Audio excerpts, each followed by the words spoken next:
واحد من أذكى المجرمين في مصر لقب بسفاح الجيزة، واتقبض عليه بالصدفة على إنه حرامي من خلال كاميرات المراقبة لمحل دهب، عشان يكشف القبض عليه بإننا قدام قاتل متسلسل عديم الرحمة. موضوع النهاردة هو قضية القاتل قذافي فراج عبد العاطي. اتولد في الجيزة سنة 1973 واتخرج من كلية الحقوق، لكن هو اشتغل في مجال التجارة والأعمال الحرة، وكان عنده سلسلة مكتبات ومصنع للعب الأطفال. أول ضحية القذافي كان صاحب عمره المهندس رضا محمد. كان المهندس رضا بيشتغل أغلب عمره في السعودية، ومن ثقة المهندس رضا في قذافي عمله توكيل رسمي اللي بيستولى قذافي على كل ممتلكاته وفلوس رضا بحجة إنه يستثمرها. وفي سنة 2015 رجع المهندس رضا لمصر فجأة وطالب قذافي بتصفية الحسابات المالية بينهم، وفعلا اتقابلوا، وقذافي عزم رضا على العشاء في بيته في محافظة الجيزة.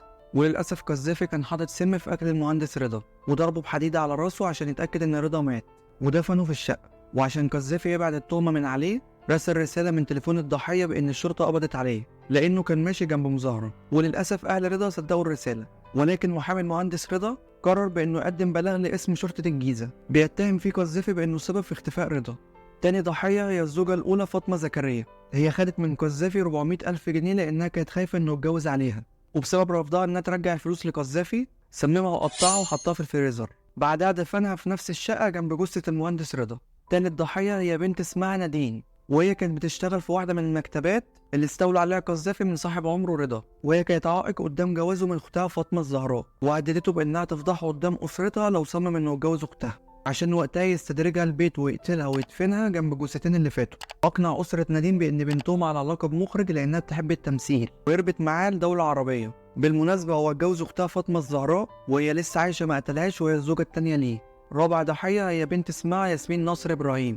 اتعرف عليها لما ساب محافظة الجيزة وراح محافظة الإسكندرية، وكان منتحل شخصية صاحبه المهندس رضا. قذافي اشترك مع خطيب ياسمين في بيع شقتها بحجة إنه استثمر لها فلوسها في الأجهزة الكهربائية، ولكن ياسمين حست بإنها اتنصب عليها فطلبته بفلوسها، فقذافي قال لها إنه مش معاه المبلغ ده دلوقتي، ولكن ممكن تاخد قيمة فلوسها بأجهزة من الموجودة عنده.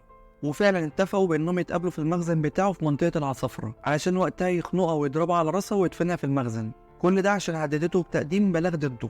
وعلى الرغم من ذكاء قذافي الا انه خلال سرقته المحل دهب ملك والد زوجته الخامسة واسمها نوى، وهي دكتورة صيدلانية، وهو بينتقم منها لانها اتطلقت منه. كشفته كاميرات المراقبة واسرة نوى بلغوا الشرطة، واتقبض عليه في سنة 2020، وكان منتحل شخصية وهمية لشخص اسمه محمد مصطفى. وبعد الضغط عليه اعترف بكل جرائمه بالتفصيل، وفي سنة 2021 حكمت المحكمة على قذافي بالإعدام شنقا بعد ما تم استخراج كل الجثث وتشريحها وتطابق بصماته. وفي يوم 14 مارس سنة 2023 نفذت الأجهزة الأمنية حكم الإعدام في سفاح الجيزة. قول لي تفتكر كم قذافي عايش معانا كل يوم وبيتمنى يقتلنا حتى لو في خياله؟